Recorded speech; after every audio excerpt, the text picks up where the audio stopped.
2 rooks, 400 elo. Everyone knows this one. 2 rooks taking turns, cutting the king down the board rank by rank until it runs out of squares.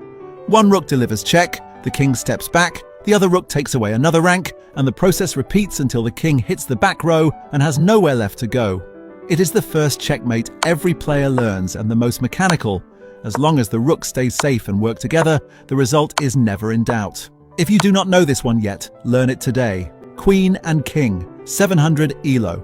A queen alone can dominate the board, but she cannot finish the job without support. The technique starts with the queen shadowing the enemy king, cutting off squares and pushing it toward the edge.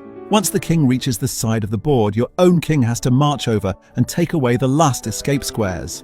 The key danger is stalemate.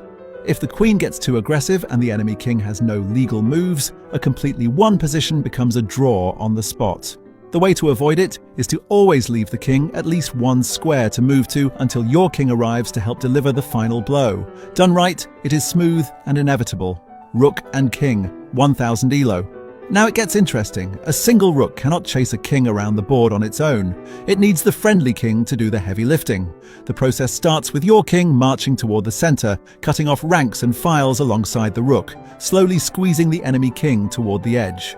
The critical concept here is opposition, placing your king directly facing the enemy king with 1 square between them, forcing it to give ground. Every time the defending king tries to step forward, your king blocks the path, and the rook sweeps in to take away another rank. Without opposition, the enemy king just shuffles back and forth forever.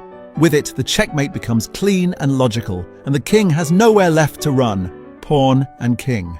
1200 elo. A pawn in the center of the board with your king nearby looks like an easy win. It is not. This is one of the most instructive and deceptive endgames in chess, and it all comes down to one concept: opposition. The instinct for most beginners is to push the pawn immediately and let the king follow. That is usually a mistake. The correct approach is to advance the king first, establish opposition directly in front of the pawn, and use that opposition to physically push the defending king out of the way. If the defending king can maintain opposition and reach the promotion square before your pawn, the game is a draw. The difference between a win and a draw can come down to a single move, a single square. This endgame teaches you that in chess, precision is everything. 2 bishops, 1500 elo. 2 bishops working together can force checkmate, and the technique, while not easy, is more manageable than what comes later on this list. The key advantage is that together the bishops cover every square on the board.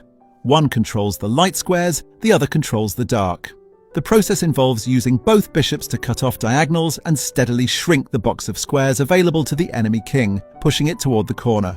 Unlike the knight and bishop, where the king must be driven to a very specific corner, the 2 bishops have no such restriction. Any corner on the board will do. Once the king is trapped there, the friendly king steps in to take away the last escape squares, and the bishops close in for the final checkmate. It requires patience and coordination, but compared to what comes next, it is almost straightforward. Knight and bishop. 1900 elo. Here is where most players give up. A knight and bishop can force checkmate in theory, but the technique is brutally difficult. So difficult that grandmasters have failed to convert it under time pressure, and there are famous cases of strong players letting it slip to a draw. The problem is that the knight and bishop together can only cover 1 color of corner, meaning the enemy king must be driven to a very specific corner on the board.